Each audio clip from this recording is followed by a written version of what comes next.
Da Vinci surgical system is the most advanced streamlined surgical experience for minimally invasive surgery available in the world today. I could build that.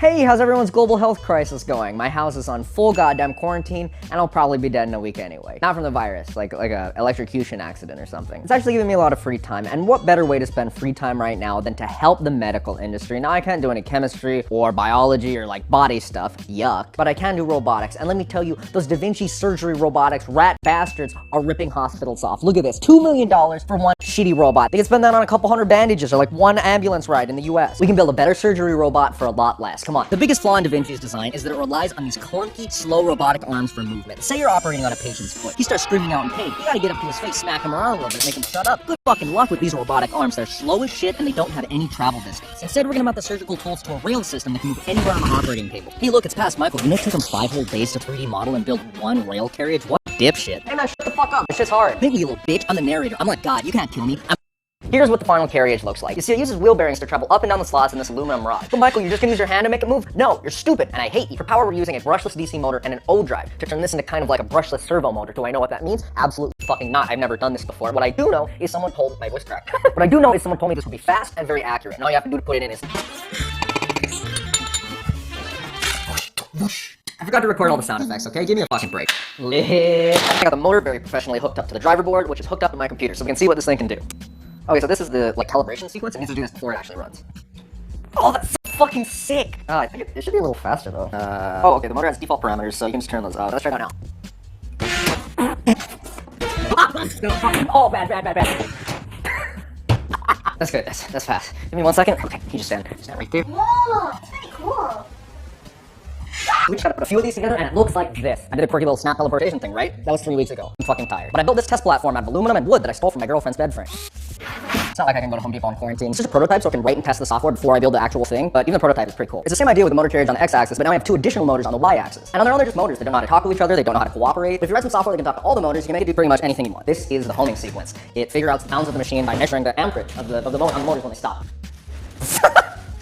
Yeah, you can make it do this shit. Maybe not as stable as you want it to be, but yeah, it's just a prototype.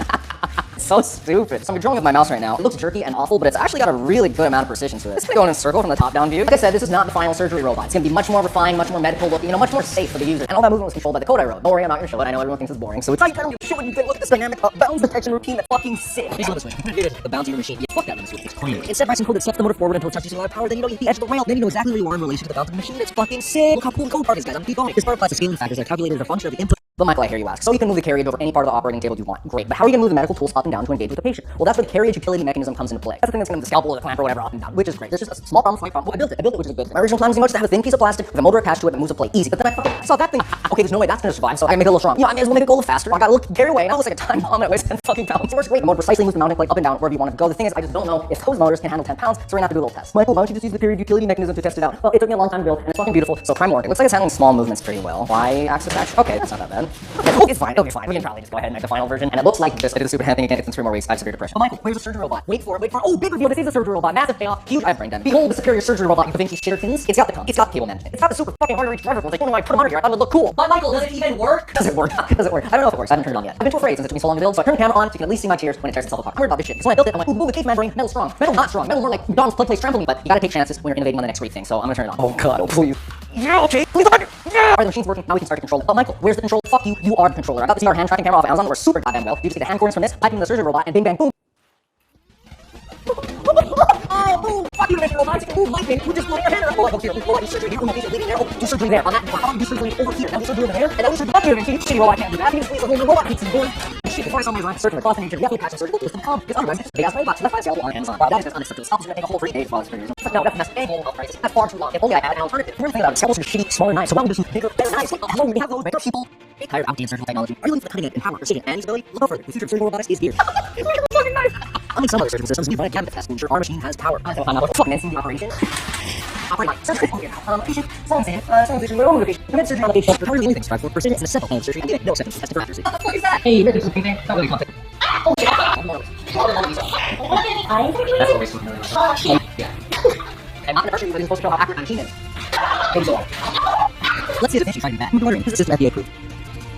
I'm just a cardboard. Here's the real professional to say about this innovative technology. It is the smallest decision of the tester. You can still have a lot more rolling around the system. Make a single patient is not zero system, like not even manual. Zoom at this to the hospital, split up. These will be okay. I appreciate the feedback. Let's honestly get a piece of any more research. No, right? You guys can do one. It's perfect. Study is the key. Marcel on 0 to 1 over the building. Like, that process is sending out Twitter. Put out of the thing. I often pull the knife with her. With me, one last long station, make love it here. If you're